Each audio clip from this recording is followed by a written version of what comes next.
children of all ages, welcome to the Wrestling Den. I am your host, as always, Macho Man Ricky Savage. Yeah. Please go follow us live on Rhode Island Broadcasting, YouTube, and Sports Unfolded. We are live every Thursday at 7 p.m. Not quite. We're at 7:05, but hey, we're very, very close to bell time. Just a little shy. Technical difficulties. Either way, follow Sports Unfolded on Facebook and Twitter at Sports Unfolded. By the way, you can also follow the Wrestling Den on Facebook and Twitter as well. At the Wrestling Den on Facebook and at Wrestling Den TM. That's right. We finally have a Twitter now. And we have a Facebook page. So please go follow us. You can also follow us on Anchor, Spotify, and Google Podcasts if you miss all the action. Trust me, you don't want to because it doesn't get better than this in person. But you can listen to our voices if you want. Follow us on there. So anyways, we are your premier source of all things wrestling, past, present, and future. I am your host, as always, Macho Man Ricky Savage. Yeah, and this is my co-host, Nick, the soon-to-be Wrestling Den World Heavyweight Champion. Soon to be. That's what you are. Mm-hmm. But where is the world title? Where is the World Heavyweight title right now? Is it with Kenny in South? I certainly hope not. I mean, there's the old behind me. But don't you worry. I always come prepared. I got Miss Liz right here, brother. She's got her own seat. Yeah, she's always with me. Every time I go to work, guess what? Miss Liz. Anyways, we have a special. Don't worry, you're gonna have to get some bubble wrap, some packing tape, a box, because not only am I gonna beat you with my superior opinions, you're gonna have to ship it to me, and the humiliating aspect of it is you shipping it to me, going off to the USPS and sending it this way. So, I will say, I have all that stuff already. Because I got some stuff in today for my key lights. You're like, it's truly because you anticipated that I'm going to beat you like a step-headed red child. Now, see, I do have all that stuff for you, but the thing is, the problem is, you're not getting this belt. Mm-hmm. You're not. It's just not happening, dude. I've been undefeated. That's because you got like a NWO ref. You got like a Nick Patrick in your back pocket, and he's been over here like, I don't know, rigging the whole thing for you. I won't lie to you, I do have a special guest referee, but stay tuned for next week. Anyways, we have a very special episode for you. As you can see, she's been branded. There's no way, no chance I'm losing this to you, dude. There's no chance. We'll see. We got another 60-minute Iron Man match here, Rick. We'll count the falls. 60-minute slobber knocker, yeah. Let's see it. So despite having a special guest referee in my back pocket for next week, this week we are going old school. We're going back in time to SummerSlam 91. That's right. We're gonna be covering SummerSlam 91, and we're also going to be interviewing a wrestler who embodies old school wrestling in the present. He's one of the most youngest up-and-comers that I've seen in a long time that has the potential and the charisma to carry us all on his backs. He's only 20 years old, ladies and gentlemen, and he's been wrestling for Limitless Wrestling, and he's been all over. This man, the myth, and the future legend is known as Robert Martyr. And if you don't know, and you haven't heard of the Map Bully, the South City Stretcher, or the Poison Youth, you will know who he is after tonight's podcast. So without further ado, I think we should probably do the interview first. Whoa, is that me? That's me on the Wrestling Den podcast. Welcome. Thank you for joining us. I appreciate you taking some time out. As everybody should know, this man is a very busy man because he's an actual wrestler, and he's going to actually catch a flight tomorrow. Yeah. So we appreciate your time tonight. He doesn't just get on here and talk about it like we do. He actually does it. Yeah, he walks the walk. Hey, we used to walk the walk too. We did. You want to know what the funny thing is right now about these three people right here? All three of us have been, one way or another, a part of a different universe called WWE 2K19 for me and Robert Martyr. Oh, yeah. Creator Wrestler. And me and Nick actually go back to 2006. Jesus. Yes. All right. So 3 people here have all started with like online wrestling and doing storylines and stuff to actually being two knuckleheads that do a podcast and a knucklehead that wrestles and wants to be on it. Yeah, it's weird. It's crazy how things like that line up because usually when you're just playing games for fun, you don't think, oh, I might actually do this for a living. You're just I want to see Tajiri beat Taz's ass on my creative fucking universe. Right. Whoop, there's a swear jar. Oh, but, shit. Swear jar, baby. Yeah, the other thing too, Rick, is like on the opposite side of that, there's Hey, Pete and Paolo's defense. We're playing wrestling video games, and now I own a video game store, and he was playing wrestling games, and now he's a wrestler, and then you're doing a wrestling podcast. Like, so there's a whole thing here. Which, by the way, I've known Martyr for some time now, and what's great about this interview is that I feel comfortable because it's not just talking to some guy and asking him questions. I actually have some previous history with you, and it's cool to me to see how far you've come up in such little time. I actually want to say for the first question of this interview is, when did you get started? The year was 2015, and I was 14 years old. So yes, I got started at 14, and I have been doing this crazy thing ever since. Before that, though, I was a boxer, and boxing was a thing that I did, and it was very very interesting because most of my family does it. So I was kind of like trying to play my GameCube when they were like, "No, you have to fight people." So I was like, "Okay." Have you ever like worked your your movement, your boxing movement, like into your actual matches? Like, have you ever carried that over? Oh, yeah. Go ahead. Go ahead. No. Go ahead. No, I was just saying. I've added it a little bit, but I don't think I've made it my whole spiel. Honestly, for anyone who has seen me wrestle, for boxers, they see my footwork. And they're like, "Oh, he probably boxed one time before." So, Right. yeah, it's very. I've gotten that from like other people that have seen me wrestle that also have boxing experience. They're like, "Have you ever boxed?" I'm like, "Actually, I did." I'm like, that makes sense. Yeah, I watched one of your matches. I was gonna say, is there an interesting kind of transition between like full on throwing punches and then working punches, like how your brain has to interpret like, oh, I cannot put everything I got into this, and your previous training and your current training would maybe conflict that way. Well, dude, it got so bad that I was just like, I started, because everybody teaches you to punch the turnbuckle, right? I'm like, that's not working. So I literally just used my wall. Like I'll show you right here. This is full concrete. And right, and then you might want to pull your punch a little bit on the full concrete. Yeah, so I just decided, okay, I'm going to punch the wall, and I just kept recording myself, and I said, until I can punch the wall without my fist bleeding, it looked like a real punch. Then just play some Fortnite beforehand, and then you're all set to go when you're punching that wall. Set. Actually, no, you might actually break the wall down. I'm gonna do the train level from Grand Theft Auto, and then you'll see me really the San Andreas one. San Andreas. Yeah. I still haven't beaten it. CJ, right? All we had to do was follow the damn train. CJ. Yeah, that's it. So I was gonna say, I saw one of your matches. I saw where you were like throwing a flurry of punches. Yes. So clearly, like I like that. So as my character, as you know, like the Radical is like a technical brawler type deal. So like when I made my character, that's how I kind of did it. Technician, but has like a kind of like a brawler sense. But talking real life with your matches, I seen that just as an example.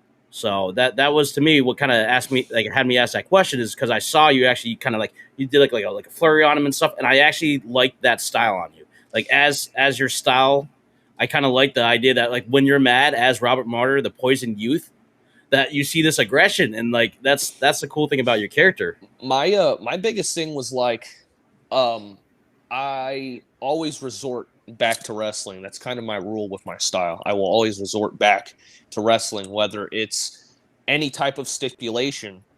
I will use wrestling to win, but there comes a time where everybody has their breaking point and they're just like, screw it, I'm done. So that's when I there's that little thing that snaps in my head. I'm like, screw wrestling. I'm gonna punch you in the face, and because wrestling's supposed to be a sport. It's supposed to be a gentleman's agreement between two competitors that we are not going to punch each other. So when that's broken, and it's broken so often that it's almost not even a rule anymore, it's supposed to mean something. So for me, I'm just trying to bring that back to I will always resort to wrestling. Wasn't the concept of taped fists and stuff that was usually reserved for street fights and grudge matches and things like that? It wasn't necessary back in the day. It wasn't supposed to be everyone's hitting each other with closed fists and stuff. That was more so for unsanctioned stuff. Yeah, guys who taped their fists back in the day. People don't remember taped fist matches. Matches, which is now a thing now. Yeah, bare knuckle brawling. That's a thing now. But for a long time, because you look back at the Attitude Era, punching was allowed. Punching was very much a thing. So why have a taped fist match when you can just punch in any regular match? Right, do whatever you want. But before, you would see Tully Blanchard and Lee Fernandez in a taped fist match. They'd have their hands wrapped up, and they just slam at each other. And it's not a wrestling match anymore. It's a fight. Harley races. No, and you're saying, you're trying to bring it back to that basic where it's it's going to be wrestling, pure wrestling, and then if you gotta take it, that boxing background's going to help you out if you have to take it. And interesting, when I started high school when I started wrestling, so I was very naive, and I would hear JR on commentary be like, he was a fantastic amateur.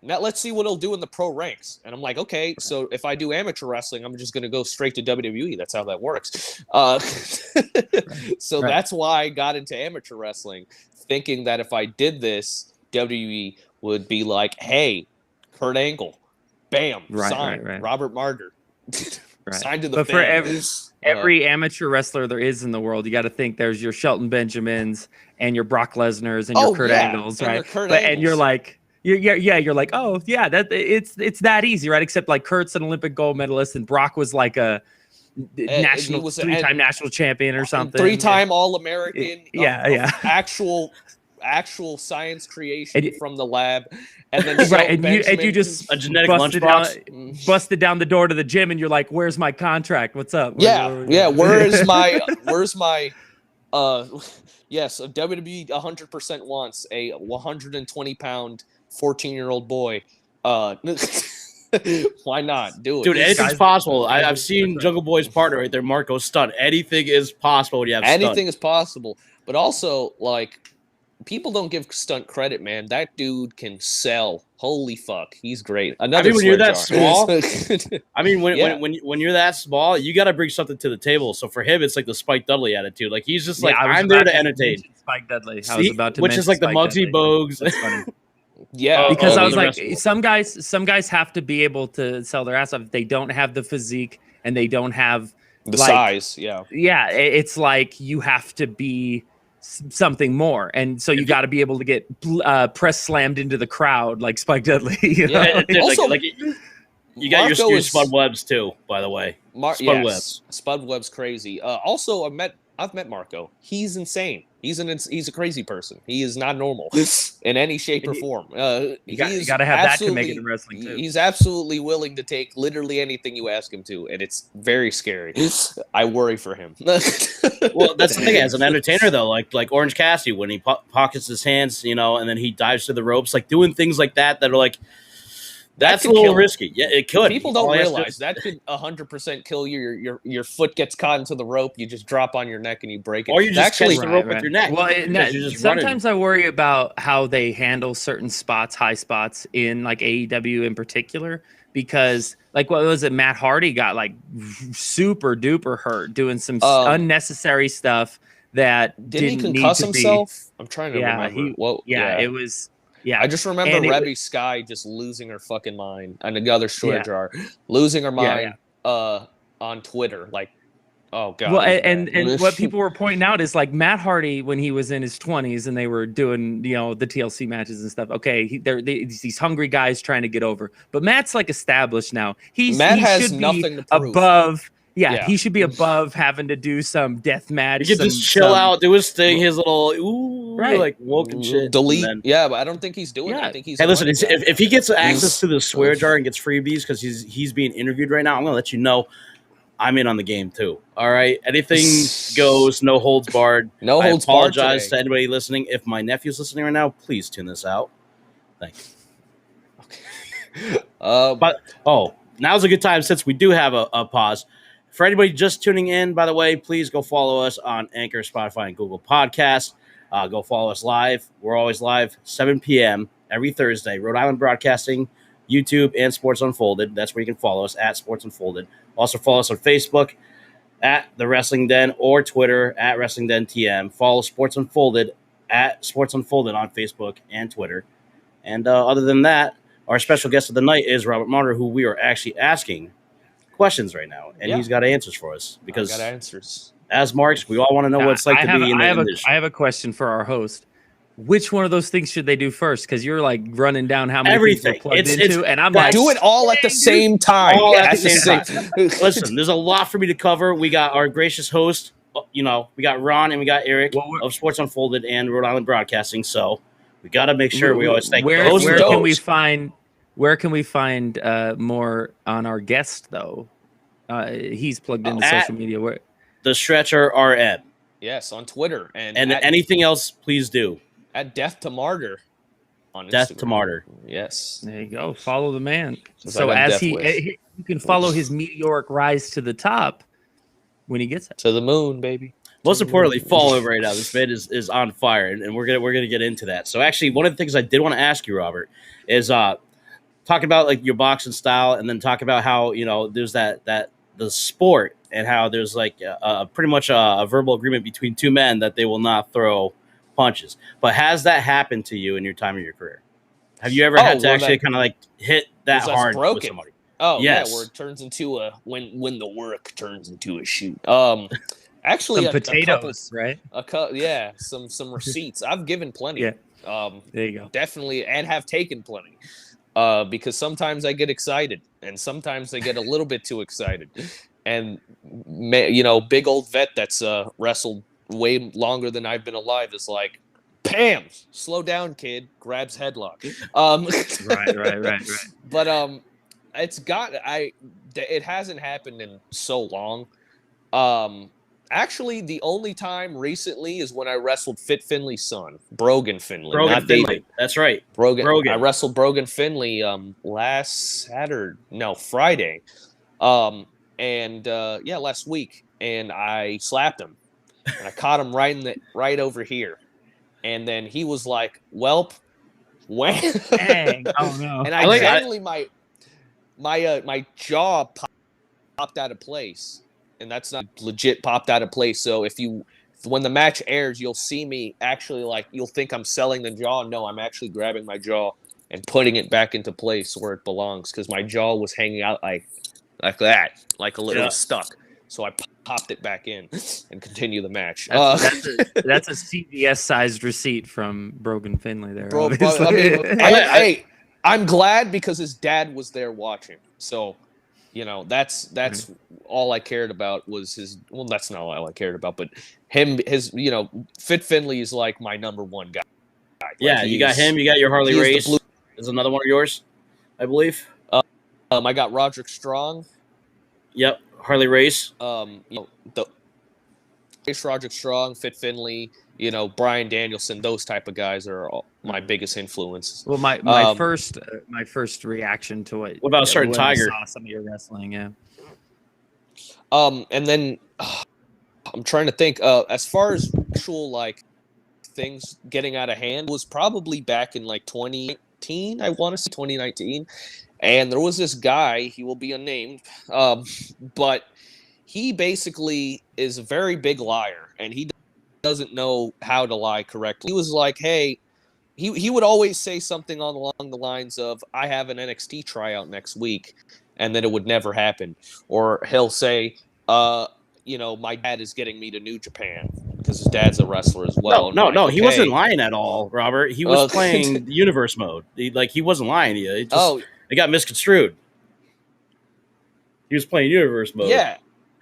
and it was legit. Like he was like, "Oh, I'm going to wrestle Kota Ibushi next week," and I'm like, Where is this announced? Where are you? What are you talking about?"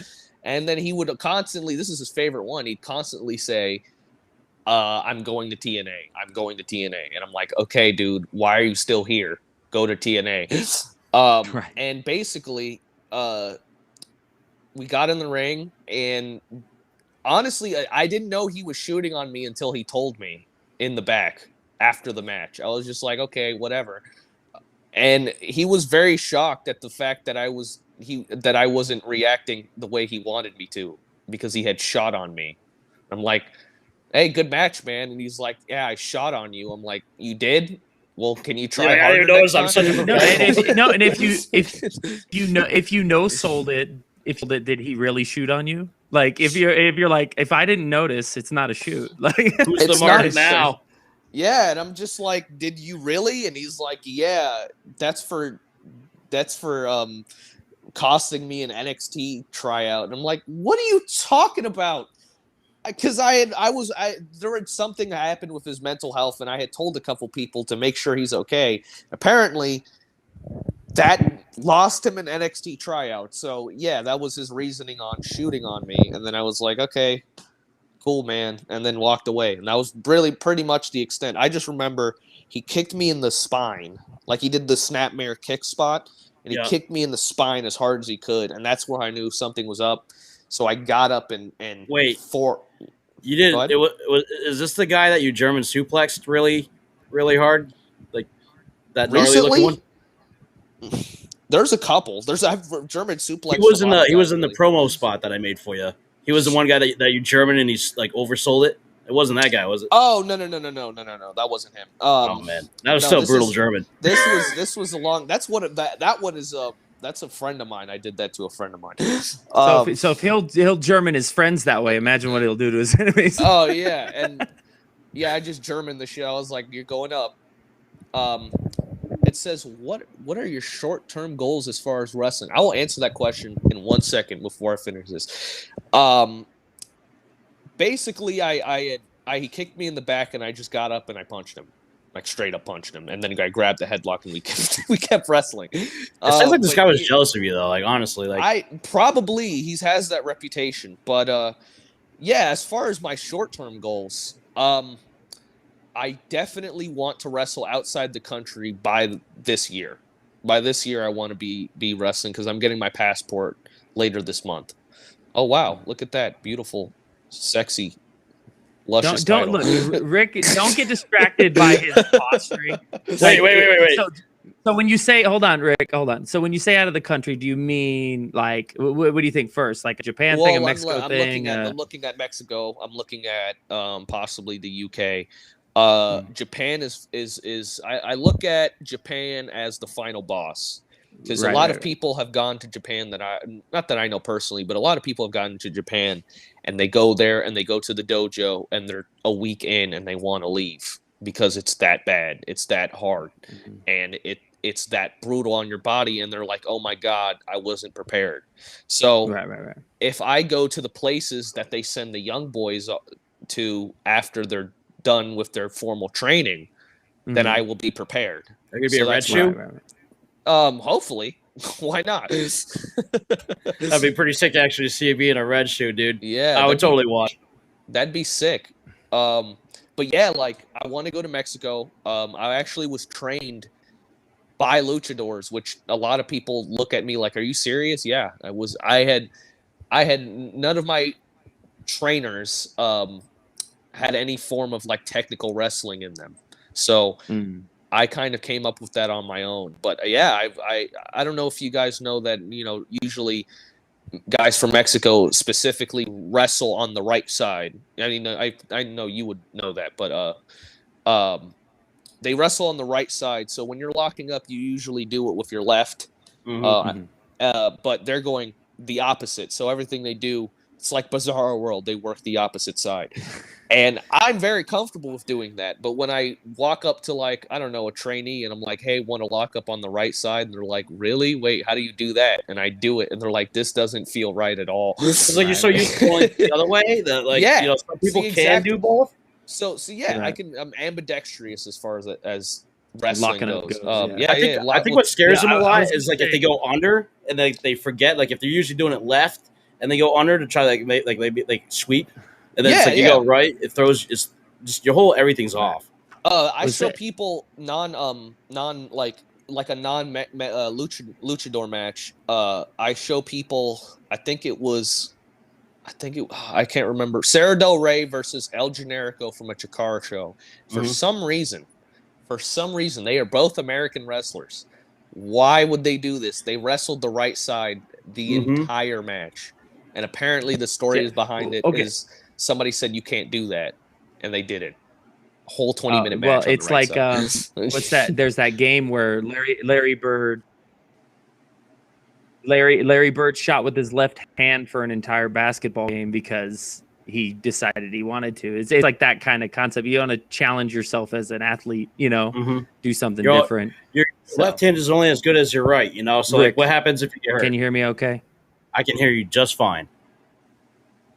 Oh, Can you hear me okay? you can? Okay. You might be delayed. Can you guys hear me okay? I must be lagged out, I think. Was one of the things I was going to say since I have the floor here. Yeah. I was just listening to like Conan talk on a podcast. Podcast talking about podcast, by the way, just throwing that out there. Podcast Inception. I shall return. Technical difficulties. All right. I got you. Robert, are you there? Nobody. I can't hear you. Can you hear me? I can't hear you. You can hear me though. I can read your lips though. I'm reading lips. That's fine. I got you. All right, now I'm on the correct side of the whole podcast. Dude, I just had a whole sign language thing with Robert Martyr, dude. I was able to read his lips and see what he was. That was nuts. All right, I got this. We're good. All right, you can hear me. You can hear me all right as well, Robert. You there? Still all right. I can hear you though. Can you hear me? No, I was just gonna say that I was listening, and I was gonna say this to Robert as well. Like I was listening to Conan talk on his podcast about how most of the time lucha libre wrestlers are known for like the high flying spots and things like that. However, like they have to have a really solid understanding of wrestling technique to be able to pull some of that stuff off safely. Like when you get out of the ring and doing all that stuff, there is a lot of technique involved in that. It's really not just throwing your body out of the ring, that kind of thing. I think we need cue cards for Robert. Yeah, I can see him, but I can't hear him. Wait, press your button on your headset again. Maybe I accidentally got tapped because you were flexing hard, dude. You were getting it. He's flexing on. Gates. All right, squeeze ball. I'm getting that squeeze ball. No, I got. The juice is worth the squeeze. The cream rises to the top. The cream rises to the top. Yeah. Yeah. Can you hear us? Can you hear us? He can hear us. All I was just saying to Rick was that there's a lot of technique involved in lucha libre wrestling, even if it just looks like sometimes you're diving over the ropes and through the ropes and stuff like that. Because Conan was talking about that on his podcast, where they didn't like when a lot of those guys came over to WCW in the mid '90s, they didn't expect them to have a really solid foundation for. Well, let's be real here, because they didn't just come over there. WCW and WWE just picked from ECW. That's what ECW was a training ground. And they didn't mean to be. These were their guys, but they kind of understood, like, all right, you're going big, especially with their whole thing with WWE that they had worked out, where they did that one Raw where, like, the couple weeks that ECW invaded. So either way, ECW had these guys, like, first it was like, what, Eddie Guerrero and Dean Malenko, like, were throwing on these 5-star classics in ECW. Obviously, WCW and WWE took notice, but WCW picked them up, and then all of a sudden you got Chris Jericho going over, Rey Mysterio, Juventud, Psychosis. That was another two, Psychosis and Juventud. But basically, the WCW is probably like the one thing that they had going right was the cruiserweight division. And obviously, the conversation at hand is that somebody was overshadowing them, and that's the downfall of WCW. But can they hear me? We can now. Yeah, welcome back. Awesome. Yes. Awesome. That's all we needed. Back to the man with the plan.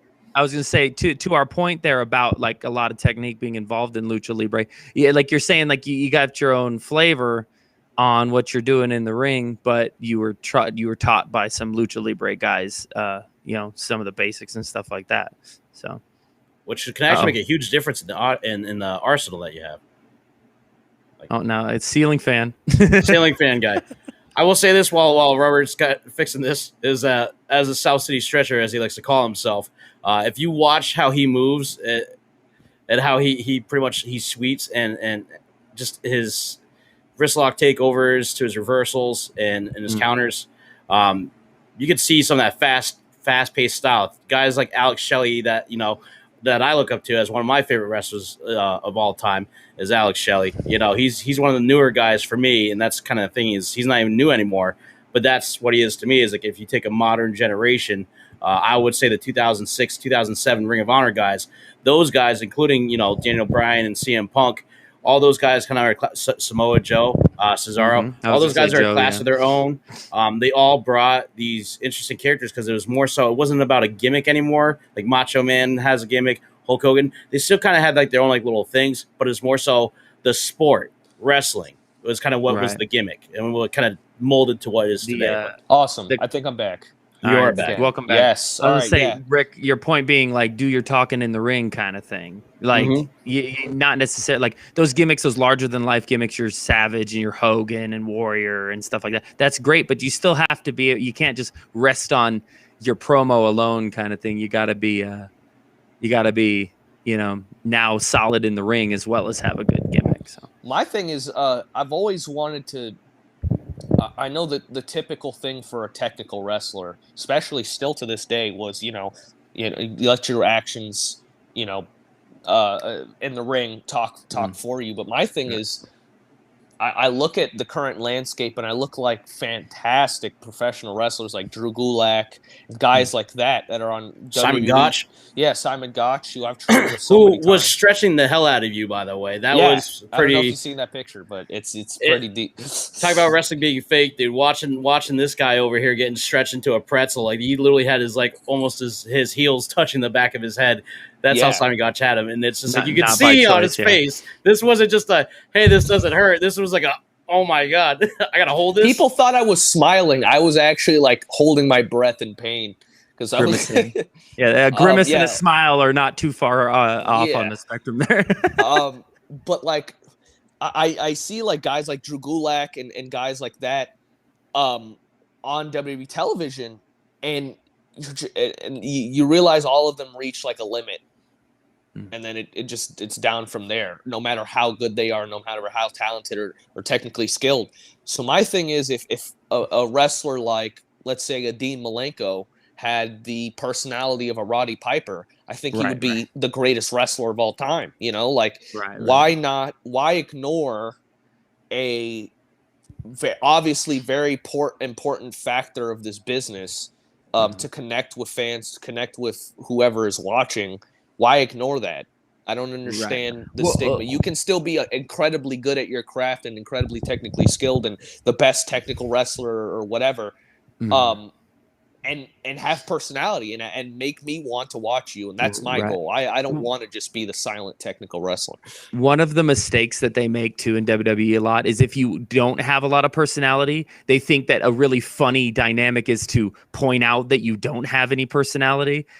And so like with Dean Malenko or Steve Blackman, right? They did this thing where it's like, oh, these guys are boring, right? So that's what's funny about them. And then it's kind of a joke. And I'm like, okay, well now you're detracting from their in-ring work. Instead of giving them a gimmick that works or a storyline that works for them, don't point out to me that they're boring if I already had that suspicion. I don't need you to make it any worse. It's very interesting you mentioned that, because they did the same thing with Daniel Bryan when he started. He's like, oh, he's a vegan and he does yoga. No, but only Michael Cole was saying those things, and we all hate Michael Cole. We all hated his opinions, so we were like, that just got Daniel Bryan over more because Michael Cole was such a goon. You know what I mean? Nobody cares what Michael Cole's got to say. So speaking of stuff like that, though, Rick, we were going to do our SummerSlam breakdown stuff. I do have some questions, though. Okay, I just real quick, though, I was just going to say, once we transition to that, is Robert you ever watched SummerSlam 91? Yeah, I have seen it. I've seen the whole thing. It's So, just, I mean, it'll be hard to. you could stick with us if you want, and we could run down the match card. You can kind of give us some opinions on that too once No we get problem. there. I can do that. Yeah. I know that Go you ahead. said Mr. Perfect versus Bret Hart. That one sticks out the most to you. So Yeah. that's gonna be interesting too, because that's actually one of the good. What's my opinion of Pat McAfee? He can go, and I'm gonna say this right now. He Oh can my go fuck gosh. himself. All right, well, we Jaw. only, look. We only got 20 more minutes. Let's not get on McAfee now, okay? All right, Please, yes. All right. So, Robert, I want to ask you real quick. So, is it true that you wrestled with Elijah Burke? Yes, he was actually what I consider my first match because I had wrestled at 15. I had my first real match in front of people at 15, but I was really only doing jobs.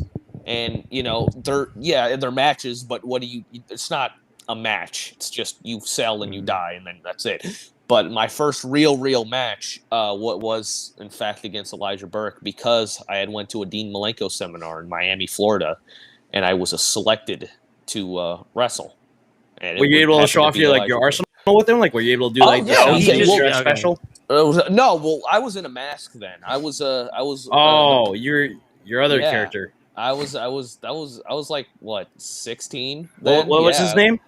Pegasus Dark, because I Pegasus wanted to be the wild Pegasus's son, Mr. Benoit's son. I knew like the bastard son, or like I don't know. I just knew my trainer Ricardo Rodriguez. Yes, the same dude who announced Alberto Del Rio. He's my trainer.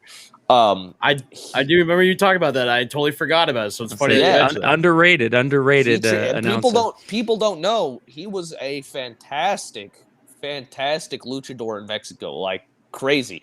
He's trained with Super Crazy, trained with Ricky Marvin. He's wrestled Mystico. He's wrestled all these guys. So he's fucking great. Swear jar. But basically, at least he's aware of it. Yeah. Basically, trying to think. Just to get through this quickly. I was the punk rock luchador, the heavy metal honcho to Pegasus Dark, and he gave me arm drags. I think I did a Hurricane Rana to him, and then that was it. But yeah, that was the highlight. I bet. Yeah, though. You're like, But still, like how I many was people like, can I'm say now? getting my shit in. I give a Hurricane Rana to Elijah Burke. You know?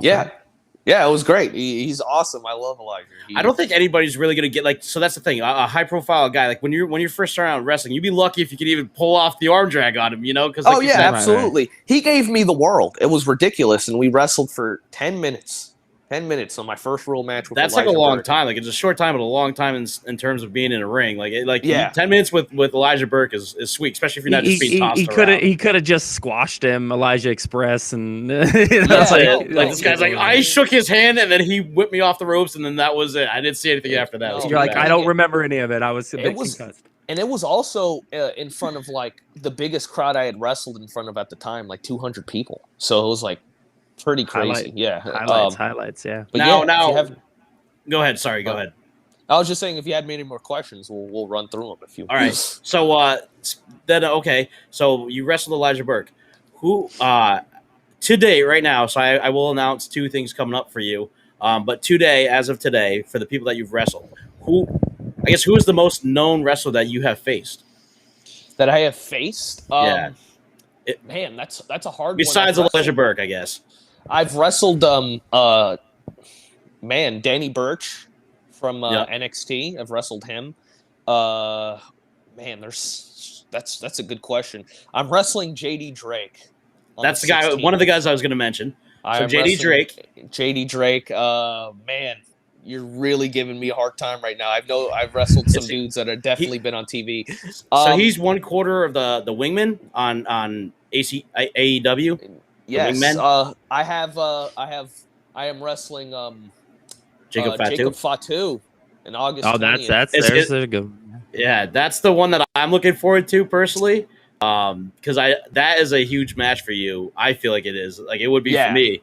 Dude, and it's the biggest match of my career. I was gonna say that's a wrestling family dynasty member. You know. So, but he's faced Brogan Finley, dude. Like this guy is facing like people that are in wrestling dynasties, and then that's it is a hard question to ask you because when you're facing guys like Brogan Finley and you're facing Jacob Fatu, you got two guys right there who are part of a wrestling lineage that you get to go one-on-one with.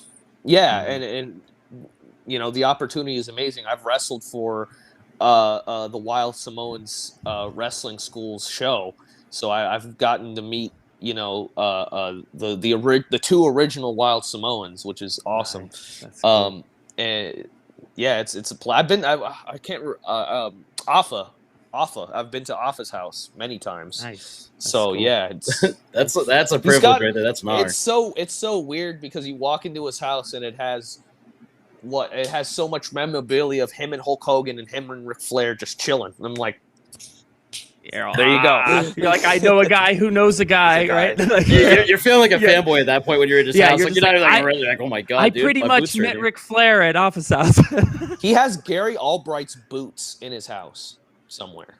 That's awesome. That's insane. Dude's just got him like chilling in like a spare closet, like in a box. He doesn't even care. It's ridiculous. It's like, oh, this is Gary Albright's boots that he wore in the UWFI in 1995. Like, what the fuck? Are you serious? And it's like, those are his. It's great. All right, so Rick. Yes. Any more questions? You wanna jump into SummerSlam here and kind of go over your initial thoughts? Like again, I watched it a couple weeks ago. You just watched it recently, so you want to jump in? I want to say we might as well just dive into it now because it was actually the first match. I don't even remember it happening, honestly. Coco Beware. I don't remember that match. It's probably pre-show. It's a dark match. It's a dark match. Yeah. I had heard about it. Listen, for $4.99, if I paid $4.99 a month on Peacock, I deserve to see that damn dark match. Okay, I don't want to go on YouTube scouring YouTube's confines to find Coco Beware wins via pinfall, and nobody even saw it. Right. Yeah, I don't know if you guys know, but WWE has like a website, like a secret website called the WWE Database, and like the network only has, I think, like not even a quarter of that in right now. Yeah, it's insane. But what's the next match? Since we can't really comment on a dark match that we have never seen. This was so what started off for me. What I saw was a 6-man tag team match. It had the British Bulldog, Ricky Steamboat Dragon, the Texas Tornado, which is Power and Glory, and the Warlord. I forgot who went over in that match. Who went over? The faces did. The faces, Ricky and them. Yeah. And what cracks me up too about that match is like it's kind of a hodgepodge of faces, like Bulldog, Ricky, and then but they had so much chemistry. The faces had so much chemistry because of the guys in that match. Well, all fan favorites though too, like really hardcore fan favorite guys. So everybody was cheering them. I think the MVP of that match to me was Texas Tornado. He had a lot of good spots in that match. I don't think people remember. But dude. Ricky being Ricky is just so fun to watch. Ricky Steamboat being Ricky Steamboat. He was kind of like okay, so when you say hot tag, he's going to be the one who's getting his ass beat, and then he's tagging out. So he was doing a lot of that. Like he was kind of like carrying the momentum, but he was the guy that was like, man, because that was kind of part of his character was like for the fans to get him over was like he was the underdog. So like to get British Bulldog in to be the hot tag, Ricky was the one that was building that basis for British Bulldog. Once he came in, the crowd was like, "Oh my god!" and they're cheering. Rick, something I noticed on the heel side on that match too is like Hercules Hernandez and Paul Roma, and then the Warlord. And so like what gets me about it is like Hercules Hernandez. I watched a lot of stuff from like the late '80s with him, and he's like really jacked. WrestleMania 3, and he's up against what's that guy's name from Portland? Billy Jack Haynes, right? And so he looks really jacked. Yeah, and so later on in this SummerSlam 91, he's a little bit older and he's got more of like his hair's longer. And I'm staring at him in this match for a while, and I'm like, who the heck is that? I was like, he looks so familiar. I was like, oh, it's Hercules. It like took me like 4 or 5 minutes in to realize who it was. And I'm just like, oh, he obviously filled out a little bit and then he had longer hair. So it kind of cracked me up that he looks so much different then than he did previously. Yeah. It's like that Triple H when he came back and he was fat. Like it was just like, it's like you see 2005 Triple H, my favorite. My favorite H. It's crazy as he was having his best match. No, even more recently too. Like his recent match, like when he did like 2013 Triple H, dude, where he was just like looking like Flair, dude, just all blown out. He's chubby in his tights. He's whatever. If he still got it, he's still got it. I mean, that's the thing about wrestling, and even looking back at like the old school aspect, like I'm like watching. I can't wait to talk about this guy, dude. But like just seeing some of the bodies in there, like you didn't have to be ripped, like for Vince to like that's his thing. That's his ideal guy. They were on top, yes, but you also had guys that he liked that were like, if it was about size. Oh, I love those dudes. And they found 2 guys, tagged them together that had the same exact body type. And that's such a rare body type, like Earthquake and Typhoon. It cracks me up that both of those guys look like potatoes. And then you put them out there, and John Tenta will kill you. That's my favorite inside joke. I was listening to Bruce Pritchard about John Tenta as well, and he's like, John Tenta looks like he's 45, but he's like 27 in those matches. He was like 27. It's super young, but he just looks like an old man. Master.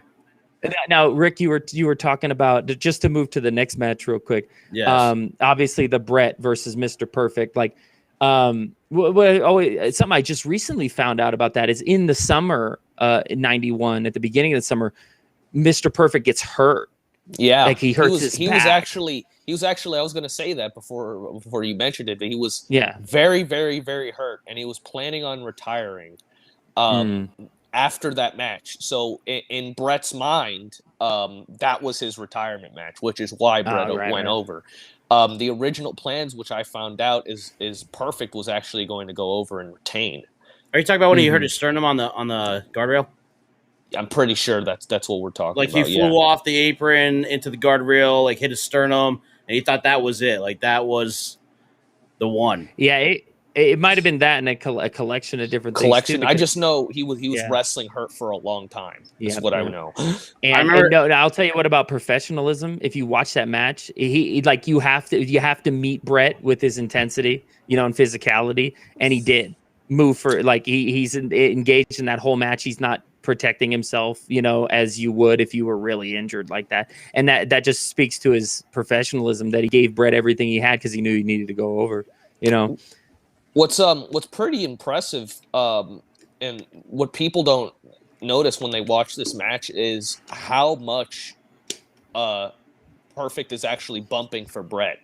Mm-hmm. You watch it and you realize, and when you know the backstory, you realize that he is probably in excruciating pain because he has not, he is not, rehabbed. He hasn't gotten the surgery, and he's bumping his ass off for Bret Hart, and it was a great match. One of my favorites. I always love the dynamic of Perfect comes out and his hair's slicked back, right, and his outfit is on point, and then by the time Perfect leaves the ring, he's like disheveled. His hair's messed up. Bret had ripped his singlet. Oh yeah, that's an iconic shot too. Yeah, he looks far from perfect by the time it's over, dude. He looks busted. He looks fucked up. Yeah. Jar. yeah. No, and that again just speaks to exactly what you're saying. He gave Brett everything he had, and left without his clothes, even, just to beat him out of his socks. So, I mean, what more is there to say about that Intercontinental title match that hasn't been said? So, I mean, next match. Yeah, but I don't even think Mr. Perfect tapped. I think it was like a Montreal Screwjob, dude. I remember like he put him in the submission, and then that was it. They called the bell. No, dude, you saw his head. He was like, yeah. Yeah. I don't. You don't have to tap the mat with his head. You don't have to physically tap. You can verbally confirm. Okay, it could have been like Austin, dude. He could have just passed out in his own blood, dude. Yeah. Nah. Okay, and as soon as Brett got the sharpshooter locked, it was over. Ref rang the bell. It was over. So, but what's the next match? Okay, so this match is gonna be more unfamiliar for you, but we just talked about him: the Natural Disasters versus the Bushwhackers, which had Andre the Giant come out in his crutches, dude. It was just Andre, which I want to say for this match, watching like Andre the Giant, like I had no idea what was going on. I'm gonna be honest here, like I'm going to go back, and I definitely want to pick a point in wrestling to start, maybe 1985 or 83, and kind of work my way up. And I'm just saying I want like a nice natural progression because I want to be able to talk about these kind of old school matches because that's the thing. Mm-hmm. Wrestling for me was more so WCW and then WWF attitude. So it's like I kind of missed these highlights in career. So this was a fun thing to do is go back and watch these matches because like I know these guys, but did I really watch these guys? No, I didn't. So when I watched this for the first time, this was new for me. So no context. The Bushwhackers come out, and they're doing their thing, and the crowd's getting into it. They're getting hammered, dude. And it's like the Natural Disasters come out, and everybody's booing, dude. You got Jimmy Hart out there, which, by the way, 95% of the content was like, I watched the first hour, it was like all wrestling. And then it's like, all these guys that had already done their matches, they would just go back and ask them like, "Oh, how you doing now?" And it's like every single character got more screen time in the back after doing their matches, and then it's just like this is '90s for you, man. This is how they conducted things. They do interviews with the guys that had already had their matches and be, "How'd you feel about that?" It's like, well, if Tugboat ever comes out there again with me, like the Earthquake and Typhoon, dude. I'm watching these two big guys, and then the Bushwhackers, and then it's like, was it they went out there like Andre had the cane ready to go, but like the one thing that confused the most, Legion of Doom comes out, dude, and I was so confused by this. Like these two guys are badasses. They're coming out there and they're like chasing them off and chasing them into Andre, and then he lightly hits like Bobby Heenan on the back or whatever, or And like, well, Rick, they're trying to create a tag team division. Like they're just trying to keep the camaraderie going as far as like Legion of Doom, and if they go over later, become the champions, the Natural Disasters are supposed to be kind of coming up, face them kind of thing. They're just trying to keep the whole concept fresh, and you're just like hers, and then the Natural Disasters, the Nasty Boys, Legion of Doom, and so the context there, if you're not familiar, what's going on here? I understand what you're saying. Yeah. So, but sorry, and I said Bobby Heenan. He didn't get involved. I will say though, like watching as far as watching SummerSlam goes, like Bobby Heenan. That what I loved about that was that we didn't talk about it. Like that Roddy Piper was out there on commentary with Gorilla Monsoon and Bobby Heenan, the whole time was looking like a dick, dude. And like Roddy just kept calling him out and all this, and like that was the biggest chemistry for me. Like the thing I was most tuned into was every time I heard Roddy saying something to Bobby, dude, and like Gorilla's like, okay, knock it off. Like he was like Bobby was getting just like beat down the whole time by these two, dude, because he was just like saying stuff, and they're like, what are you talking about? Like he was just like so out of place, dude. Like when he went back to Hulk Hogan's locker room, he's got the title belt, and he's trying to like telling like Ric Flair, get the better title or whatever, and like he just slams the door on him, and he's all like, I love when Rod, as soon as he came back, he's like, Bobby, and he's like, what happened there? And he shut the door on you, and like Roddy's just like picking on this guy the whole time. He's just trolling him, yeah. And it was great, dude. But that was my interesting. Rick, interesting fact about that Andre the Giant appearance too. I think that's.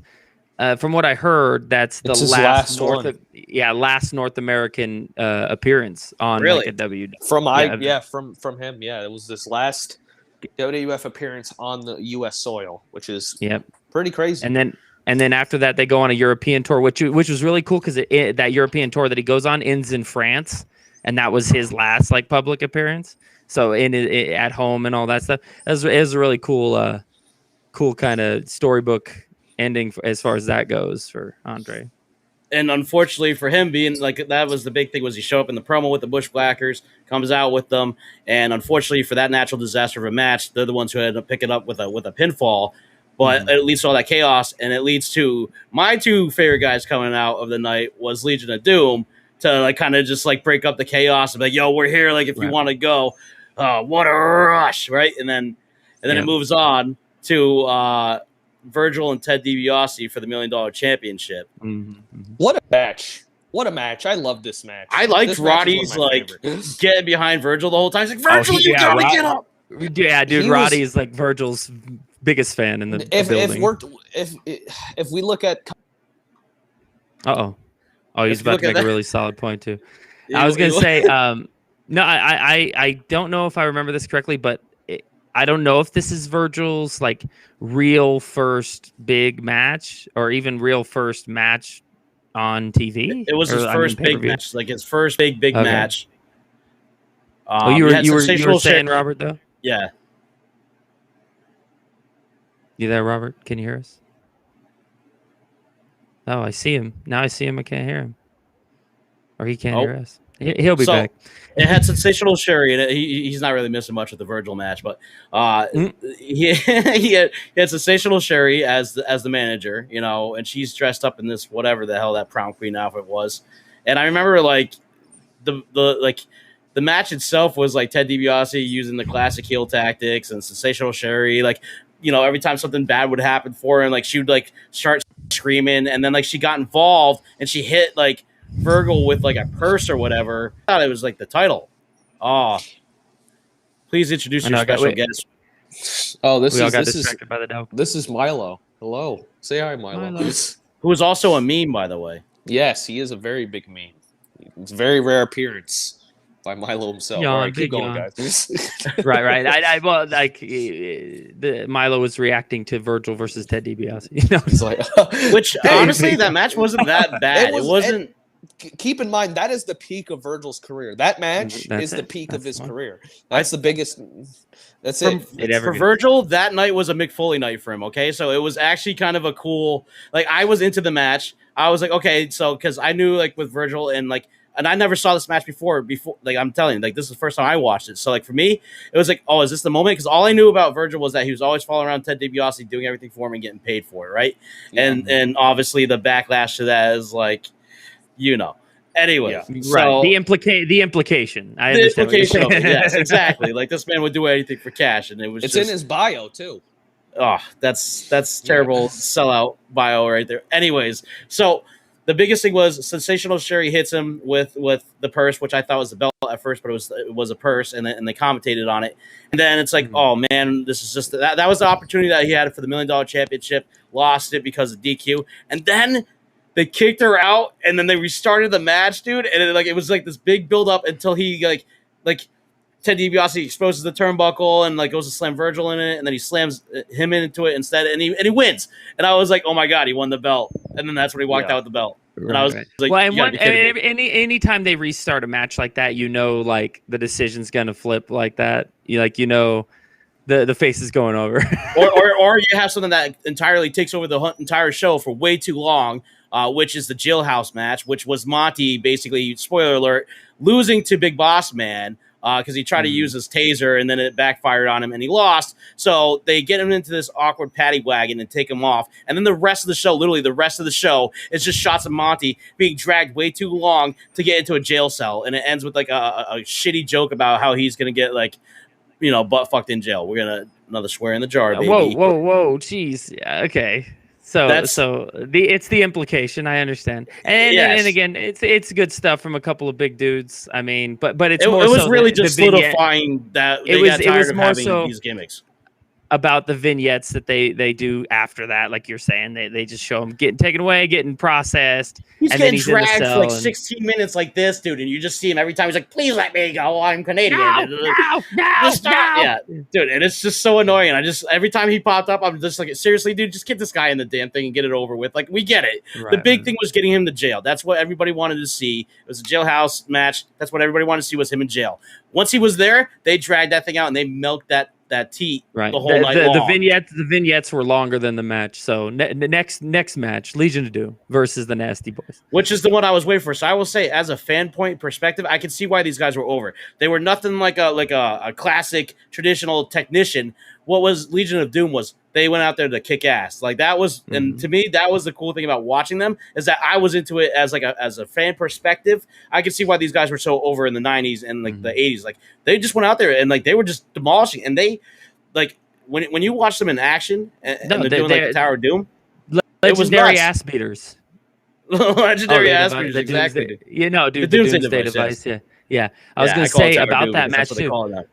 I remember distinctly whenever I'd see Legion of Doom video packages, that particular Doomsday device is in those packages, and then winning the tag titles and stuff. And when they won the tag titles there, Rick, interestingly enough, they became the first team to hold I believe it was the NWA, AWA, and the WWE tag team titles. I think there's one more. I can't quite remember off the top of my head. But it's crazy that the Legion of Doom for 10, that's like a culmination of a 10-year run of them just being the biggest tag team in wrestling. It was like the original Hardy Boys when they had all these belts, like Edge and Christian, the Dudley Boys and the Hardys, when they had all these titles because they had the WCW belts and all that. So it's like these guys were the originators though, when it came to having gold from different places and being the first tag team to do it. They that's what made them special. So on the next match too, because I mean Legion of Doom's great. I'm sure we'll get into him again if we go SummerSlam. We didn't even talk about the Nasty Boys. We just talked about how the Nasty Boys got beaten. I don't want to talk about. I don't want to talk about them. I'm just saying you got to at least mention the name. Like Brutus the Barber Beefcake and the Nasty Boys. Sometimes I just equate these dudes, and I why think do I remember this Hogan. next match being so high up on the card? I thought it was one of the first matches I watched. Well, they always have to have a cool down match before the main event before you see Hogan. You got to separate. But no, he wasn't even the main event. we'll get to that. So IRS versus Right. Greg the Hammer Valentine, who, by the way, I told you was the meatloaf of the wrestling industry, but I actually meant he was the Bill Murray Oh, okay. Bill Murray got it. guy who's Here's what I'm like gonna out say. of shape and like All we got to say about the Hammer and IRS is Greg the Hammer Valentine is simultaneously. should I have can't done his figure out taxes. I can't figure out if he's 50 or if he's 25. That's how I feel about Greg the Hammer Was Valentine. it what At did they least- say? They introduced as the figure 4 versus the W4. That's what they said. Oh yeah, I know. Yeah, Bobby the Brain I think says that it's the W4 versus the figure 4. That's a great little line. That was fantastic. But I mean, good match. A couple of good. It wasn't really hands, you know though. what I I'm mean, saying? like I saw the charisma and Hammer, but like to me, it was just like I was watching this guy and I was more confused as to why I was so into a dude who's nothing but something at the same time. Like it was his blonde hair. You gotta think about it this way: is Mike Rotunda, right? Is like that guy IRS's real name? I was gonna say, and Greg Valentine. Those are just good wrestlers into the story. And if it's just a throwaway thing, and if it really was, it didn't seem like there's much story around it. It's still just a couple of guys you can put on a pay-per-view, have a solid match, and that's that. So, if anything, Rick, I know we're running out of time here. We might have to do the match made in hell and then the match made in heaven at the beginning of next week. It's possible. I mean, we can just basically tell you that the match made in heaven is Macho Man Ricky Savage's favorite moment of the night. Yeah. Right. So and then again, that's what we should do. If I don't know if Robert's going to come back, but we should definitely thank him for coming on the show, answering our questions, and being a great guest. So I will say, as far as this is what you were talking about last week. Was you talking about because we were talking about Iron Sheik, but he wasn't Iron Sheik in this match. He was Colonel Mustafa. That was his, and then you had General Adnan and you had Sergeant Slaughter. Right. And they were facing off with Hulk Hogan and Ultimate Warrior in a like what an interesting thing too. Like 2-on-3 handicap match, and then like the added dynamic of Sid Justice, like being the special guest referee. Like, oh, is he going to turn on it? Like, who's he waiting for? Yeah, which way? You're like at first it's like which way is he going to lean, right? And then the whole the match. Yeah, does he go down the road to the left or the road to the right? And it's like that whole thing was like what? Oh, Hogan would bounce off the ropes and then he like bounced into him and like they would stare off and he was like, oh, I don't know. And they're obviously did that with Ultimate Warrior too. Planting some seeds between Sid and Hogan. Because that was the thing. It was like that was part of the whole story was we got to make it look like Sid didn't do it intentionally, but like there he is just in the way. So it's like oh snap, something's gonna go down at any point in time. Even though it was just like really milking the teat and they didn't do anything other than they won, obviously, and then it's like but the big thing is that match was Colin Mustafa getting in his arsenal, General Adnan coming in and just doing like that weird assault that he did, like his same moves that he would do. The basic Slaughter taking all the real bumps. Yeah, and Adnan would just come in and just like do like with the meat, slap it right over his back with his forearm, and like just like clobber him with like axe handles, and he was just really generic. So it was like that was their whole dynamic. Tidbit about that match too. So at WrestleMania of that previous year, Warrior was disgruntled because his payoff wasn't as big as Hogan's. And so what he did is he held Vince out for more money in this match, and he wanted to make sure he had the same amount. He got paid the same amount of money. And so right after this match, like immediately after, as Warrior walks through the curtain, there's a letter from Vince McMahon, and it says something along the lines of, "You held out for more money. That was a mistake on your part." And then he suspended him right after this, like immediately. And so that's an interesting thing about that. So it was a match made from hell. Yeah, dude. No, and it was really Warrior versus Vince, because Vince is just like, don't do that to me. I'm going to pay you up. Because Vince's whole thing, his philosophy is get the match in the ring. Get the match in the ring. And so he got the match in the ring, but then he was done with Warrior after that until I don't know if Warrior comes back after that or if we don't see him again till like 95, then they had like this big falling out then too. So obviously that was a whole thing. Yeah. And we're going to talk about that. Actually, we will get into that eventually. Yeah, we'll definitely get into that. But as far as that match goes, so speaking of toxic relationships, and I hate to be this way about it, but then we reached the match made in heaven. So, well, all I was going to say is that when Hulk Hogan won and then like Ultimate Warrior left, he called out Sid Justice to come take his shirt off and pose with him and flex off. Yeah. So that was a little weird segment, and even like to this day, it's kind of like a little outdated. But like, yeah, and just do his taunts. But the match made in heaven, and you can say it's toxic, but that's just your opinion, man. And I will say, no, I just watched the A&E I know the real thing and the truth of it is they were on the rocks and they were like in a really bad spot in the relationship, but then they had to be out there. Well, do you see it in her face? Great. You could see it in her face when like even like when they show the vignettes, like you could just tell Macho Man's a crazy dude. Like you just tell something was not all there, dude. This is the madness. You know, I was trying to think of a little insane. And it's still a beautiful moment because even if the truth behind it is this, that, or what have you. As a wrestling fan, you're appreciating it for what it was at the time. But once this all came out and you found out it wasn't as beautiful as it looked, not all. Oh, dude, one of my favorite lines from Ultimate Warrior out of this was, "What seems to be, it seems to me." Like that right there, dude. That line right there sums up this relationship with them. And it's like, as a fan, you're watching them get married. And the whole time I thought something was going to happen. Again, coming in as a fresh perspective, I saw the vignettes, I'm like, something's going to happen out of this. There's going to be some kind of interference or something like that to kind of just break up the wedding.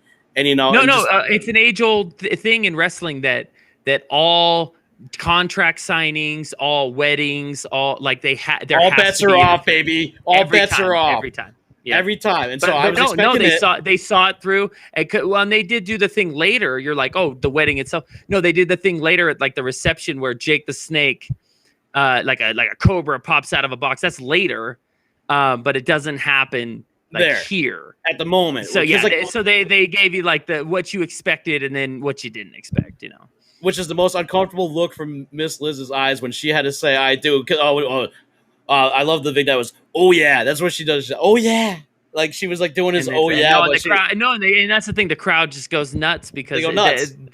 They're committed to this relationship. They're committed to this abusive relationship between Macho Man and Elizabeth. I hate to laugh about it. But that's the sad part about it. That's the macho sadness. Yeah. Not even like you're saying like kayfabe. So kayfabe wise, even then he was very overbearing and Art was imitating life. And every time me and Jim talk to Miss Liz and he just like, "What are you doing?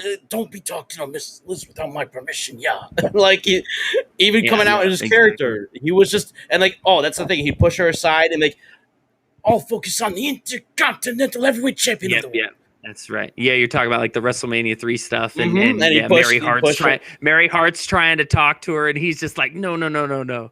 Yeah, exactly. And he was very like that. And he'd grab her hand and he'd rush off with her and like drag her along. And she's just it's the whole reason the Mega Powers exploded too. It was like because I love you like a brother. Oh, what you gonna do, brother? When I love you like a brother, and I love Miss Liz, but not what you're thinking. No, and you know what? I often think especially after watching the Macho Man biography thing, is I'm just like, you could just tell there's this relationship between Macho Man and Hogan, like. You know what I'm saying? Like they're buddies, they're friends, and they're on-air personas and all this stuff, and then the NWO together. But you could just tell they were like frenemies all the time. They loved each other. You could tell that they cared about each other, and that's why it mattered. But that's why they were always at odds, is because Macho was always in Hogan's shadow, and the consummate politician, like that Hogan is. You just know that he's probably constantly using his backstage power, to stay one step ahead of Macho. So I kind of really excited though, because I do want to talk about this kind of stuff. I think that's the one thing that I do want to do is go back. We could do a whole episode on Hogan and Macho. Man. So that means I got to do, if I got to do that means I got to do like a little bit more research from the 80s into the 90s, because that whole thing with the Mega Powers exploding and everything, and even into WCW. Watch from then to get that, you'd go from WrestleMania 4 to WrestleMania 5. So WrestleMania 4 is when Hogan gets eliminated from this tournament, and then Macho wins the title, and then it's kind of like Hogan's like having, or like Savage having what Hogan wants, like the belt and Miss Elizabeth, and so it builds. You have to watch everything in between. Everything in between WrestleMania 4 to 5. Yeah, because then at first they're the Mega Powers. They're on the same side, and then at SummerSlam they do a match with Andre and DiBiase versus. Well, you get all like their. That's where all like their golden promos come from, because it was like, because that's the thing. Hogan would feed off Savage, and Savage would feed off Hogan. Like it was like kind of like that was part of like the relationship of this feud was like Macho Man would say one thing and then Hogan would like try to like one up that thing and like just build off it. But we'll we got to jump into that when the time comes. Speaking of that relationship, as a quick wrap, that's eventually what our relationship's going to be like, because you have something I want, which is that title. And, I'll let the fans dictate how that goes and whose opinions are better and who walks away with the belt. But we'll have to conclude that next time on the Wrestling Den podcast. So does Kenny get disqualified from this match since he's in South Carolina and he can't be with us right now? He's not included in this. But does that mean Robert Martyr can be? He could if he wanted to be. He'll stretch you, dude. You better watch out. So if you guys want, please go follow the Stretcher RM on Twitter, Death the Martyr on Instagram. Go give him a follow. Yeah. Make sure you follow him. He's actually going to be flying out and he's going to be doing some wrestling business. So he's leaving tomorrow. So please go follow him and keep up to date with his tour, because he's going to have some exciting matches coming up. His match with JD Drake. And definitely thank him for coming on and talking to us, for sure. Yes, we definitely appreciate you, Robert. If you're still listening, thank you for coming on. You're always welcome back. So feel free, if you ever feel like talking wrestling with us, dude, and you got some time, feel free. We're every Thursday, 7 p.m. We're live on Sports Unfolded and Rhode Island Broadcasting. You can go follow us on Google Podcasts, Anchor, and Spotify. You can follow us on @WrestlingDen TM on Twitter. You can follow Sports Unfolded. This is a lot of stuff, dude. I don't know if they're even going to follow the first one. It's a mouthful, dude. It's a couple mouthfuls, dude. Every week, I got to tell you where to go follow us. Just go follow us on the Wrestling Den on Facebook. Find us somewhere @Wrestling Den TM, Sports Unfolded. You get it by now. You get it. You know where to find us. We're going to do it every week because that's the thing. Broadcast. That's why we got Ron. Ron, you got the bars there. Don't make me put a mouthful because it's just going to ruin it. He's take it away, baby. He's feeding you more rope, dude. He's feeding you more rope. I want you guys to do me one solid. If you could do me one solid, go follow us, and then you can find everything just at the Wrestling Den. We're going to create a podcast. Let us know who won this week, because this was a very, very interesting week. Let us know who won. Who's going to be your undefeated, undisputed World Heavyweight Champion? I already know it's me, so just go ahead and pick me. And if you don't worry. I got I think in my back pocket for next week. We always appreciate you guys, the Wrestling Den is in, for tuning in. I'm Macho Man Ricky Savage, and this is my co-host. This is Nick, the number one contender. The number one contender. The Mega Powers are imploding live in front of you right now, and we'll be back next Thursday at 7 p.m. Oh yeah, Miss Liz. Have a good one. We'll see you guys.